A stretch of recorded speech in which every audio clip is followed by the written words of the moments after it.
মাশাআল্লাহ, মাশাআল্লাহ। পেকুয়ার প্রোগ্রাম আজকে ইতিহাস হয়ে থাকবে ইনশাআল্লাহ। আপনারা আপনারা এই যে চকরিয়া থেকে কারা কারা আসছেন দেখি, চকরিয়া। মাশাআল্লাহ, ঠিক আছে। উখিয়া, উখিয়া থেকে কারা আসছেন? আচ্ছা। তারপরে এই যে কক্সবাজার সদর থেকে কারা?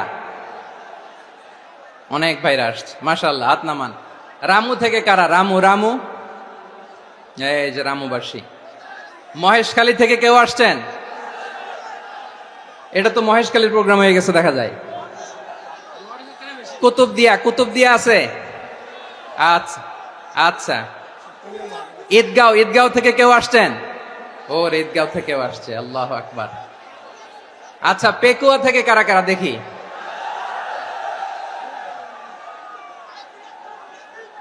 মাশাআল্লাহ, মাশাআল্লাহ, মাশাআল্লাহ।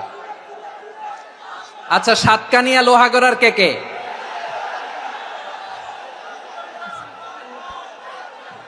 মাশাআল্লাহ, বারাকাল্লাহু ফিক। তো তোমাদের সাথে ভালোবাসা বিনিময় করতে করতেই তো আমার সময় চলে যাবে। হ্যাঁ, আল্লাহু আকবার। আল্লাহ আমার ভাইদেরকে কবুল করুক।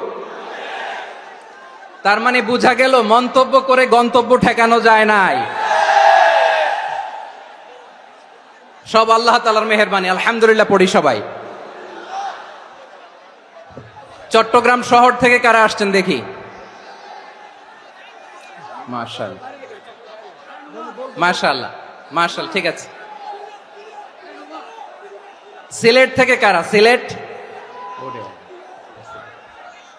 আচ্ছা, কক্সবাজার জেলা এবং চট্টগ্রাম জেলা, এই দুই জেলার বাইরে থেকে কারা কারা আসছেন দেখি?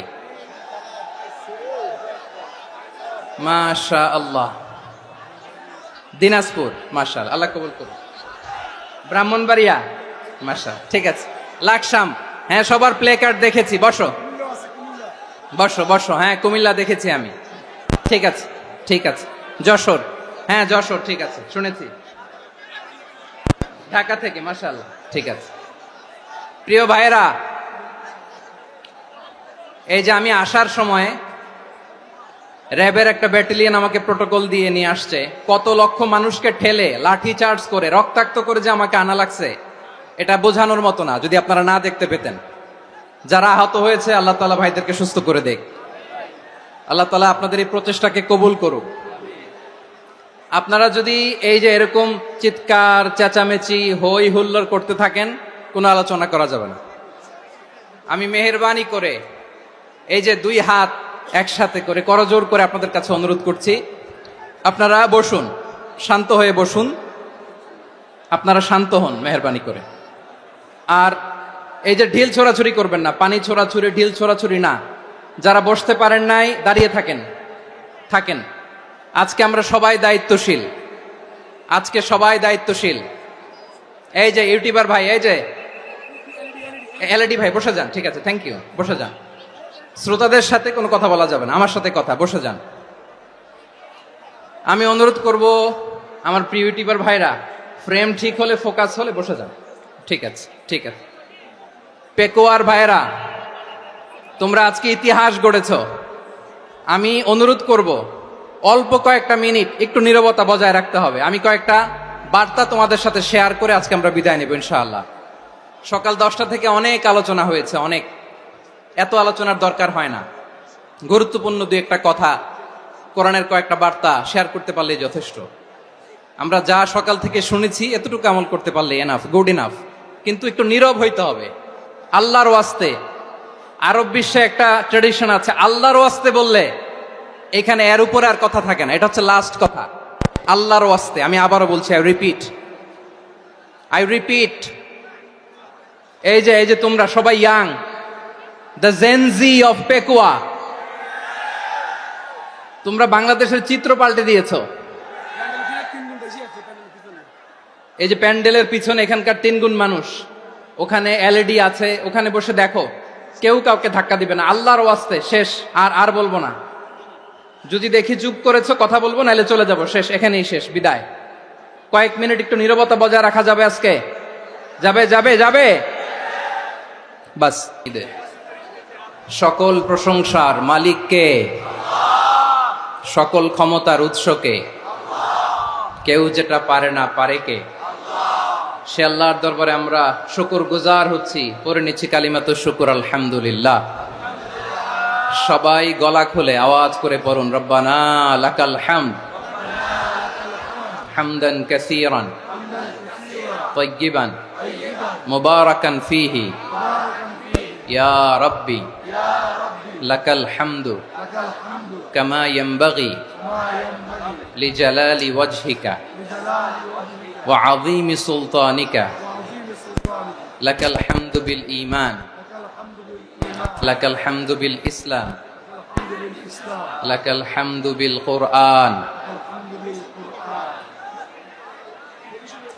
মরহুম মাওলানা শহীদুল্লাহ স্মৃতি সংসদ ও পেকুয়া সমাজ উন্নয়ন পরিষদের যৌথ উদ্যোগে আয়োজিত আজকের এই অষ্টম তাফসীরুল কোরআন মাহফিলের সম্মানিত সভাপতি, প্রধান অতিথি, বিশেষ অতিথি, মঞ্চে উপবিষ্ট মেহমানবৃন্দ এবং দেশ বরেণ্য প্রথিতযশা ওলামায়ে কেরাম যারা সকাল 10টা থেকে আজকের এই বিশাল তাফসীরুল কোরআনের ময়দানে আলোচনা করেছেন, আমি সবার প্রতি কৃতজ্ঞতা, অভিনন্দন, মোবারকবাদ জানিয়ে শুরু করছি। আল্লাহ রাব্বুল ইজ্জত জালালের দরবারে শুকরিয়া জ্ঞাপনের পাশাপাশি আমি আপনাদের শুকরিয়া জানাই যারা কক্সবাজারের বিভিন্ন থানা থেকে, চট্টগ্রামের বিভিন্ন থানা থেকে এবং বাংলাদেশের বিভিন্ন জেলা থেকে আজকের আমাদের এই প্রোগ্রামে প্রায় দীর্ঘ 5 বছর পর যে তাফসীরুল কোরআনের প্রোগ্রাম দিয়ে এবছর আমরা প্রোগ্রাম শুরু করছি, সেই প্রোগ্রামে আপনারা জয়েন করেছেন। আপনাদের সবাইকে অন্তরের অন্তঃস্থল থেকে শুভেচ্ছা জানাই। আমি অন্তরের অন্তঃস্থল থেকে শুভেচ্ছা জানাতে চাই আমার প্রিয় সাংবাদিক বন্ধুদের, electronics media, printing media, YouTuber ভাইদের। আজকে এই প্রোগ্রামের শান্তি শৃঙ্খলা নিরাপত্তার দায়িত্বে নিয়োজিত ছিল পুলিশ বাহিনী, বিডিআর বাহিনী, তারপরে র্যাব, দেশপ্রেমিক সেনাবাহিনী এবং পেকুয়ার ভলান্টিয়ার্স ভাইয়েরা, যারা যেভাবে আজকের প্রোগ্রামকে সার্থক করার জন্য আপনারা শ্রম দিয়েছেন, সময় দিয়েছেন, মেধা দিয়েছেন, উপস্থিত হয়ে প্রোগ্রামকে সার্থক করেছেন, আমি সবাইকে শুভেচ্ছা এবং মোবারকবাদ জানিয়ে শুরু করতে চাই। সম্মানিত ভাইয়েরা, আমাদের সময় হাতে খুব কম। বড় তাফসীল প্রোগ্রামগুলোর সবচেয়ে বড় ক্রাইসিস বা প্রবলেম হচ্ছে এখানে শোডাউন থাকে বেশি, ইউটিউবার থাকে বেশি, নিউজ কাভারেজ বেশি, কিন্তু মন খুলে, প্রাণ খুলে, নিঝুম নিস্তব্ধ একটা পরিবেশে কথা বলার যে সুযোগ, সেটা হয়ে ওঠে না। কিন্তু আমরা একটু কষ্ট করলে, একটু স্যাক্রিফাইস করলে এটা সম্ভব। আমি শুরুতে হাত জোর করে আল্লাহর ওয়াস্তে আপনাদেরকে চুপ থাকতে বলেছি। কোনো ভলান্টিয়ার্স আপনাকে বলবে না, একজন আরেকজনকে বলবে না, একে অন্যকে বলার দরকার নাই, থামো, সরো, জায়গা নাই, কিছু বলার দরকার নাই। শুধু চুপ থাকতে হবে মেহেরবানি করে কয়েকটা মিনিট। আল্লাহর ওয়াস্তে যদি মেহেরবানি করে চুপ থাকতে পারেন, কয়েকটা কথা শেয়ার করবো ইনশাআল্লাহ। এইদিকে চুপ হয়ে গেছে মাশাআল্লাহ, এই দিকটাতেও আল্লাহর ওয়াস্তে ধাক্কা ধাক্কি জায়গা না হলে পেছনে চলে যাও। আমাকে দেখা লাগবে জরুরি না তো, এলইডি আছে, ওখানেও দেখা যাবে, ওখানে চলে যাও। ধাক্কা ধাক্কি করে ঘেমে ঘরমাক্ত হয়ে কি একটা কঠিন অবস্থা। শীতের সিজন মনে হয়, আমি তো ঘামতেছি। হ্যাঁ, ফ্যানটা বাড়াই দিতে হবে, ঘামতেছি টোটালি। র্যাবের ভাইয়েরা কি পরিমাণে কষ্ট স্বীকার করেছে আমাকে এখানে উঠাতে, যে এটা বলে বোঝানোর মতো না। তো আমাদের দেশের ভাইয়েরা ইমোশনাল, আবেগী, অনেক আবেগ দিয়ে অনেক কিছু আমরা হারাই, ভুল করি, আমরা বুঝি না, লং রানে আমরা চিন্তা করতে পারি না। একটা নিঝুম নিস্তব্ধ পরিবেশ যদি দেয়া যেত, কথা বলতে পারতাম, লক্ষ লক্ষ কোটি কোটি মানুষ, সারা পৃথিবীর মানুষ এটা শুনতো, মানুষের মন, মস্তিষ্ক, চিন্তা, মননে পরিবর্তন আসতো। কিন্তু ধাক্কা ধাক্কি করে আসতে আসতে আমাদের মাইন্ড ডিস্টার্ব হয়ে যায়। কিছু বুলেট পয়েন্ট সাজিয়ে নিয়ে আসছে, যেটা বলবো এটা ব্রেন থেকে হারিয়ে যায়, আর মনে রাখতে পারি না। জান নিয়েই তো টানাটানি, আমি মনে রাখবো কি? জান নিয়ে টানাটানি। তো যদি আমরা প্রতিটা বড় বড় পাবলিক ইভেন্টে যদি এরকম করি, আমাদের পক্ষে কি আর ময়দানে কথা বলা সম্ভব হবে? বাধ্য হয়ে পরে ফেসবুকে ঘোষণা দিব যে আমি আর তাফসির মাহফিলে নাই। আমি মসজিদের হালাকা করব, 20 জন নিয়ে আমি দাওয়াতি কাজ করব, যথেষ্ট, গুড ইনাফ। এটাই আপনারা চান নাকি? এটাই চান? তো একটু মেহরবানি করে চুপ করা যাবে না? জায়গা না হলে পেছনে চলে যান, কিন্তু যারা থাকবেন চুপচাপ, আওয়াজ করা যাবে না। আল্লাহর ওয়াস্তে অনুরোধ করার পরে যদি এটা ভায়োলেট করেন, জবাব দিতে হবে আল্লাহর কাছে। খবরদার, আল্লাহর ওয়াস্তে বলেছি, আওয়াজ করা যাবে না। ভাইয়েরা, এভাবে আলোচনা করা যায় না, মেহরবানি করে আওয়াজ করবেন না। আমার দিকে তাকান। আজকে যে টপিকটা নিয়ে আমি আপনাদের সামনে কথা বলবো সেটা হচ্ছে আমাদের ধর্মীয় জীবনে, সামাজিক জীবনে, রাষ্ট্রীয় জীবনে ঐক্যবদ্ধ থাকার গুরুত্ব। The importance of unity in our life. আমরা ঐক্যবদ্ধ থাকতে চাই কি চাই না? এই আপনাদের গলার আওয়াজ। আমরা ঐক্যবদ্ধ জীবনযাপন করতে চাই কি চাই না? চাই।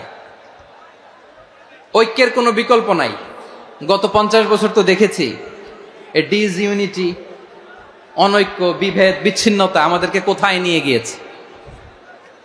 এই যে দেখেন, কিছুদিন আগে আমাদের বর্তমান নেতা ডক্টর ইউনূস, উনি সব রাজনৈতিক নেতৃবৃন্দদেরকে ডেকেছেন একটা ইস্যুকে কেন্দ্র করে। তার মানে গোটা বাংলাদেশ এক হয়ে গিয়েছে। আমরা সবাই উদ্বেলিত হয়েছে, উচ্ছ্বসিত হয়েছে, ঠিক কিনা বলেন? রাজনৈতিক নেতাদেরকে ডেকেছেন উনি, আমরা এক হয়েছি। এরপরে ধর্মীয় অঙ্গনের যে লিডাররা, বিভিন্ন ধর্মের, শুধু মুসলিম না, সবাইকে ডেকেছেন, আমরা ঐক্যবদ্ধ হয়েছি। এটাকে বলে ন্যাশনাল ইউনিটি, জাতীয় ঐক্য। যে কোনো ধরনের কনস্পাইরেসি, ষড়যন্ত্র, আধিপত্যবাদ মোকাবেলায় জাতীয় ঐক্যের চেয়ে মোক্ষম হাতিয়ার আর নাই। আমাদের একটা প্রতিবেশী দেশ আছে, আমরা আমাদের দেশ নিয়ে যত ভাবি তারা তার চেয়ে বেশি ভাবে। কথা বুঝতেছেন না? আরো ভেঙে বলতে হবে। হ্যাঁ, আমরা আমাদের দেশ নিয়ে যত উদ্বিগ্ন, এদের আরো টেনশন বেশি। বলেন, আমাদের দেশে শান্তি আছে না নাই?